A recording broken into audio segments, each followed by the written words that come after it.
నమస్తే Telugu film forum కు welcome.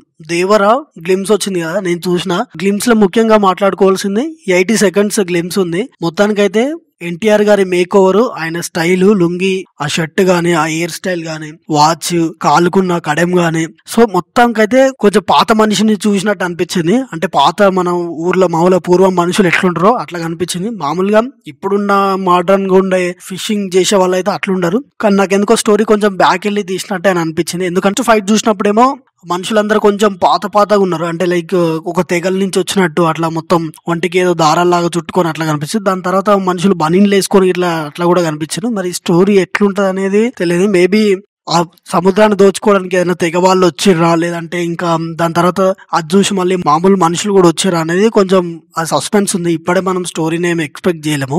ఇంకా ముఖ్యంగా చెప్పుకోవాల్సింది అనిరుద్ మ్యూజిక్ అయితే మామూలుగా లేదు. దాని తర్వాత ఆ కత్తులు డిఫరెంట్ గా ఉన్నాయి. కత్తులు అంటే మామూలుగా జాలర్ల ఇంటి దగ్గర కత్తులు, సో ఒకటి పొట్టు గీకడానికి, ఒకటి కొయ్యడానికి, అట్లా అంటే మామూలుగా వాళ్ళకైతే బాగా తెలిసి ఉంటది. సో అట్లాంటి కత్తులు డిఫరెంట్ గా ఉన్నాయి. ఆ పేరు కూడా, సినిమా టైటిల్ కూడా కత్తులతోనే ఉన్నది. ఇంకా దాని తర్వాత ఆ సాంగ్ అయిపోతున్నప్పుడు ఎన్టీఆర్ ఇంట్రడక్షన్ లో వచ్చే ఆ బ్యాక్గ్రౌండ్ మ్యూజిక్ అప్ గానీ, ఆ బ్యాక్గ్రౌండ్ మ్యూజిక్ ఆ వేరే లెవెల్ కి వెళ్ళడం గానీ, ఎన్టీఆర్ గారిని చూపించిన ఆ తీరు గానీ భలే అనిపించింది. ఇంకా విజువల్స్, ఆ ప్రొడక్షన్ డిజైన్ అయితే మామూలుగా లేదు అసలు.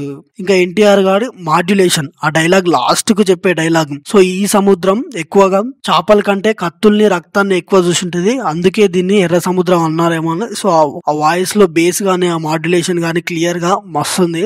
ఇంకా హైలైట్ ఏంటంటే ఆ చందమామ, సగం చందమామ నిలవంకని మొత్తం సర్కిల్ బ్లడ్ తోని ఫిల్ చేయడం అనేది, ఆ సీన్ అసలు హైలైట్ అనిపించింది.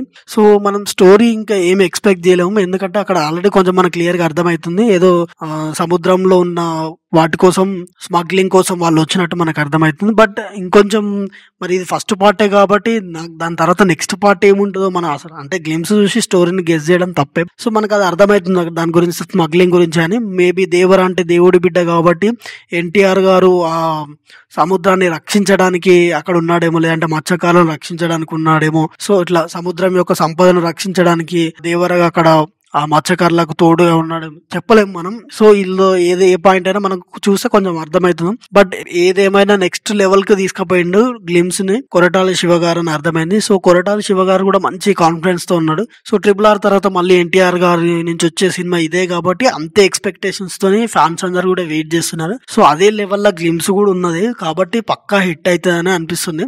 మేబీ ఇది ప్రభాస్ తర్వాత ఎన్టీఆర్ గారికి ఇప్పుడు ప్రపంచ వ్యాప్తంగా తెలుస్తుంది కావచ్చు. Acting, expressions, dance, dialogue delivery, expressions, singing perfect all rounder కాబట్టి, సో ఒక యాక్టర్ కి ఎన్ని క్వాలిటీస్ ఉండాలో అన్ని క్వాలిటీస్ ఎన్టీఆర్ గారిలో ఉంటాయి కాబట్టి, సో ప్రభాస్ గారు ఎంత పరిచయం అయ్యారో ప్రభాస్ కంటే ఇంకొక అడుగు ముందే ఉండాల్సిన యాక్టర్ ఎన్టీఆర్ గారు కాబట్టి, సో అన్ని క్వాలిటీస్ ఉన్న యాక్టర్ కాబట్టి రిమార్కబుల్ పర్ఫార్మెన్స్ ఆడియన్స్ మీద వదులుతాడు అని అనిపిస్తుంది. లాస్ట్ కి నేను చెప్పాల్సింది ఏంటంటే, it's not a glimpse, it's a goose bumps. So fans కింద అది కామెంట్ల మాట అది. సో నేను కూడా అదే చెప్పాలనుకున్నా. వస్తుంది మొత్తానికైతే గ్లిమ్స్ తోనే ఒక హైప్ క్రియేట్ చేసింది. ఏదేమైనా మనం April 5th వరకు ఆగాల్సిందే సినిమా గురించి. లెట్స్ సీ సినిమా హిట్ అవుతుందని అనుకుంటున్నా నేను. సో మీరందరూ కూడా అదే హోప్ చేయండి. సో ఇది Telugu film forum content today. So మళ్ళీ మంచి వీడియోతో మళ్ళీ కలుసుకుందాం. అప్పటిదాకా చూస్తూనే ఉండండి Telugu film forum. Signing off team TFF.